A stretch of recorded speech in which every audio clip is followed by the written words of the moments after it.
something about their never lose hopes. एक शख्स हुयो जंहिंजो वालिद साहब तमामु घणो कर्ज़ी थी चुको ऐं हुनजो एतिरो कर्ज़ थी वियो जो मोहल्ले जी जेके बि शॉप्स हुया उहे हुननि जा कर्ज़ी थी चुका हुया।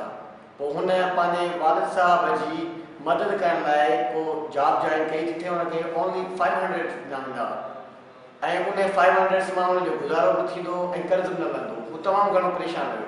खोड़ जॻह में हुन अप्लाई कयो पर हू रिजेक्टेड पियो थींदो वञे। फाइनली जॾहिं हू उन उमेद न हाराई, हू हमेशह अप्लाई कंदो। नेट ते हिकु दफ़ो हुनखे कॉल आई ऐं हुनखे घुरायो वियो इंटरव्यू लाइ। हू परेशान त मां त अप्लाई न कयो, हिननि मूंखे कीअं घुरायो आहे। पोइ उते हुनखे ख़बर पई त तव्हां रिजेक्टेड कैंडिडेट हुयो फलाणी कंपनी जा, हाणे तव्हांखे असां हिते घुरायो आहे ऐं असांजो सेलिंग जो वर्क आहे। हीअ जेके बर्नियूं हूंदियूं आहिनि सामान वग़ैरह, सामान जी बर्नियूं जेके आहिनि इहे तव्हांखे सेल करणियूं, पर इन जो टारगेट आहे हेतिरो। उन टारगेट करण खां पोइ तव्हांजी सैलरी बाद में तव्हांजी सैलरी रखी वेंदी। हुन स्टार्ट कयो त हुनखे त हींअर रुपयो न पियो मिले, 500 हुन जा विया न, त हुनखे पंहिंजे फादर तमामु घणी गारियूं ॾिनियूं जेके हू चए थो त मां नथो ॿुधाए सघां त उहे गारियूं कहिड़ियूं आहिनि, वजूद में ई न आहियूं अहिड़ियूं गारियूं। पोइ हुन पंहिंजी उमेद जाॻाई त मूंखे इहो करिणो आहे।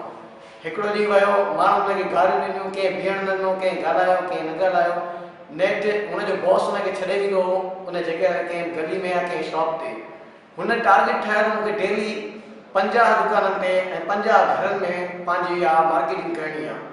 पोइ आस्ते आस्ते हुनजी मार्केटिंग थींदी रही। हू जेको 500 लाइ परेशान हुयो उनजी हिन वक़्तु जंहिंमहिल लास्ट में हुनजी जेका सैलरी थी उहा 25,000 हुई। बाद में उहा इंक्रीज़ थी, अॼु हू 2.5 लख रुपया पर मंथ कमाए थो। मक़सदु चवण जो इहो आहे, मुंहिंजी स्टोरी जो मेन पर्पज़ इहो आहे त उमेदुनि जी दुनिया क़ाइमु आहे। पंहिंजी महिनतुनि खे न छॾींदो त तव्हां दुनिया में सभु कुझु करे सघो था। का बि शइ ॾुखी न आहे।